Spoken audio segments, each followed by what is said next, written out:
Защо мърдаш сега тук?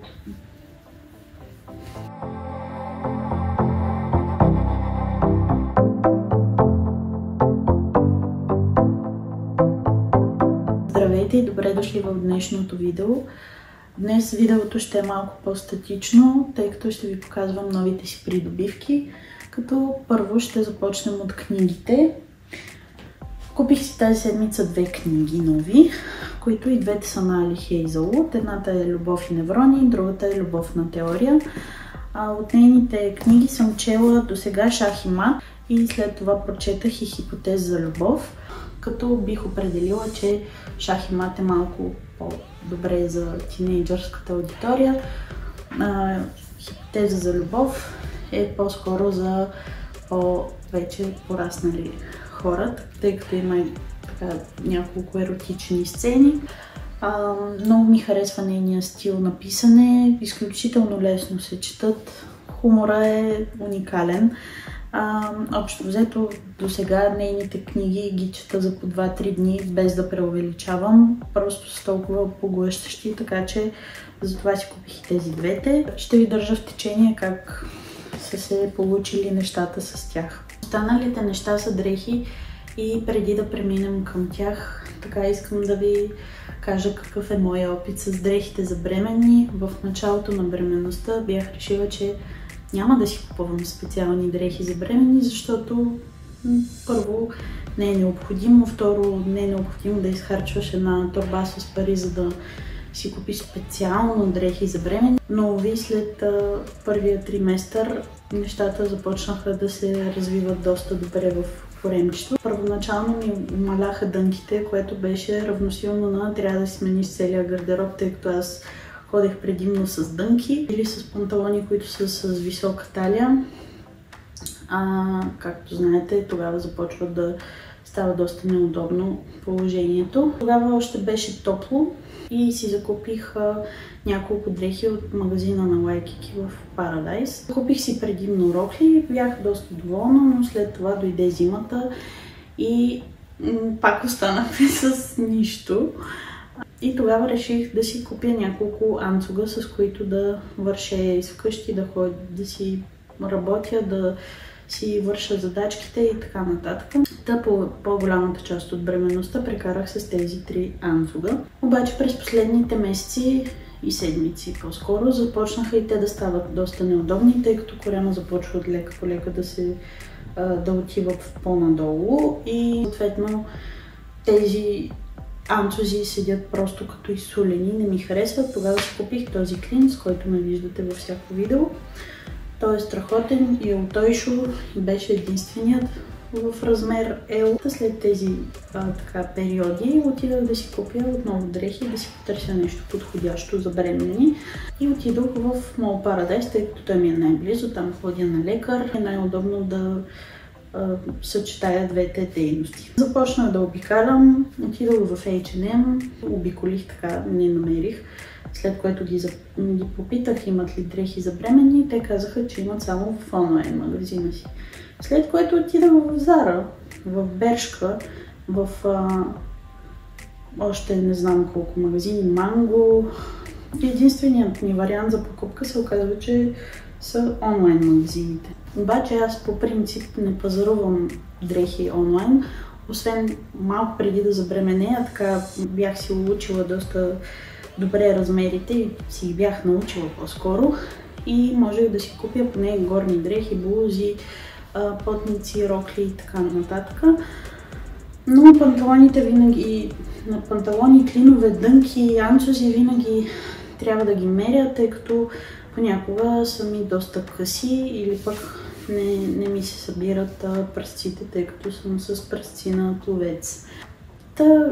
Не можех да се доверя на онлайн магазините дълго време, още повече, че по време на бременността фигурата ми така доста се промени, доста понапълнях и не бих си избрала някакви дрехи така насляпо, колкото и да се меря с метъра и да сравнявам с таблицата за размерите, винаги така седи едно притеснение в мен, че няма да си улуча размера и затова и реших, че няма да си купувам дрехи. И днес решихме да отидем до Ботевградско шосе, където всъщност там където е джумбото, има и търговски комплекс, където има доста магазини, има Sensei, Waikiki, мисля, че има магазини за обувки, DM, Lily или нещо там пак от тези други рейните. Има и магазини Mania, както и да е, отидахме до там, за да проверя в магазини Sensei и в Waikiki дали нямат дрехи за бремени. И ето ни днес ще разопаковаме покупките оттам. Първото нещо, което вадя, всъщност е единственото нещо, което купихме за бебето, и то е едно така боди с цип, т.е. гъщеризон с цип и с такива ушенца заешки. Много ми хареса. Това е единствената дрежка, която е различна от дрехи за мен. Предимно разглеждах рокли, които да мога да си ползвам евентуално и след това. И първата рокля, която си купих, е ето тази, която тук отгоре е с такъв ластик. От бюста надолу се разкроява и надолу е просто широка. Според мен това нещо ще може да се носи и по-нататък. Ръкава стига горе-долу до тук. И вероятно ще видите някъде около мен кадри как изглежда. Цената ѝ е 25 лева, което е нещо напълно нормално. Исках да си купя поли също, за да мога да си ги комбинирам с някакви блузки различни, така да мога да имам доста аутфити, но уви не можах да си намеря моя размер. А и полите, които са, те са си реално не за бременни, ами за нормални хора. И всъщност много ми стягаха тук, тъй като аз се опитвах да ги кача горе, нали, тук под бюста и оттам да се разкрояват, но доста ми стягаха и реших, че няма да си купувам. Другото нещо е ето тази огромна тениска, която е в размер L. L, да. Като аз я взех, за да имам нещо по-свободно и различно от нощница, когато отида в болницата или преди това да си спя с нея. Тази тениска струва 7 лева и е много мекичка и приятна. И така. Другото нещо е, че един от симптомите на третия триместър е, че от всички тениски шкембето стърчи. Което е напълно нормално, но аз си не искам да ми стърчи корема, затова си взех и по-такива широки тениски. Минаваме към покупките от Waikiki, като първото е ето тази тениска, която също така прикрива доста добре коремчето, или поне достатъчно. Цената е 11 лева. Търсих и по-малък размер, за да мога да си нося това нещо и след... Т.е. да мога да си нося подобни и след бременността, след като родя. Но имаше само ето от този втория цвят, който всъщност е зелен. Тениски са от серията им Classic, т.е. не са за бременни. И всъщност, за да могат да ми стават, си взех по-големи L размер, които те не че емките не ми стават, просто тук са супер опити. Но идеята ми е просто да имам такива някакви тениски. На тези тениски също цената им е по 11 лева. И от същата зеления цвят си купих и една... Всъщност съм си купила две елки. Трябваше да е една елка, една емка. Няма нищо. Имаме две тениски за по време на бременността.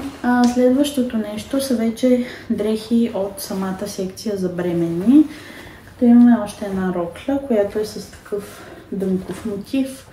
Отново се разкроява така надолу по този начин. Няма ластици, което е прекрасно, защото на мен ластиците много ми пречат. Моята е в размер 40. И тази рокля е с цена 35 лева. И минаваме на това. Следващото нещо е още една рокля. Заложих предимно на рокли, тъй като по-лесно от това просто да обличеш една дреха и да я комбинираш само с единственото ти яке, което ти става и единствените ти обувки, които все още ти стават, по-лесно няма как да стане.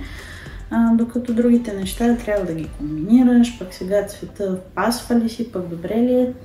Това е последната рокля, която е вече тук имаме такъв ластик. Нещо, което забелязах по време на бременността е, че всъщност ластиците, които се използват в дрехите за бремени, са много по-меки, отколкото ластиците, които са в обикновените дрехи.